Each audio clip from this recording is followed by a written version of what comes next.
In the day's other news, President Trump is preparing for the first foreign leaders to visit the White House since he began his second term.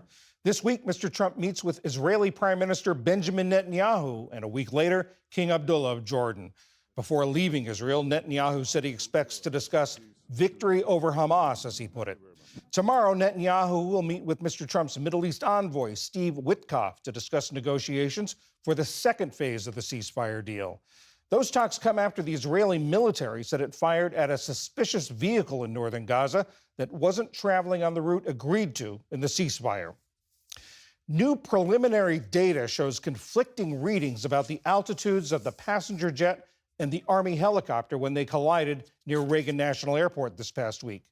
The National Transportation Safety Board said different readings came from data from the passenger jet's flight recorder and data from the control tower.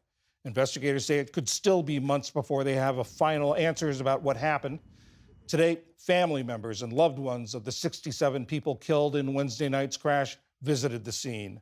A short time later, first responders said the bodies of 12 of the victims remain in the water, but they are committed, they said, to giving the families closure. They're just all hurt, and they still want answers, and we want to give them answers. I mean, it's horrible. It's horrible, and no one has to suffer this. So yeah, it is hard on them. They have a lot of questions. They haven't been through this. Tomorrow, the Army Corps of Engineers plans to begin the process of lifting large pieces of the American Airlines plane out of the river, a step officials say is needed before those last remaining bodies can be recovered. Billionaire and Trump advisor Elon Musk and his team of government efficiency workers have had a busy weekend. PBS News learned that members of Musk's team were denied entry to the U.S. Agency for International Development. That led the Trump administration to put two top security officials on administrative leave. And the Associated Press reports that USAID officials also refused to turn over classified materials to Musk's team, but they eventually gained access.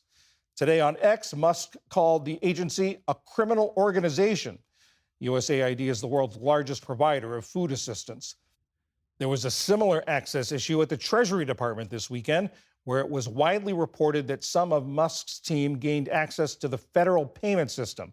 That's the system that sends out money on behalf of the entire federal government and could be a powerful tool to monitor and potentially limit federal spending.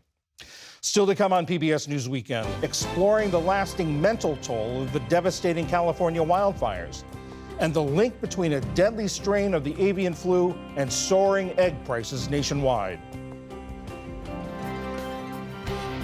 This is PBS News Weekend from the David M. Rubenstein studio at WETA in Washington, home of the PBS NewsHour, weeknights on PBS.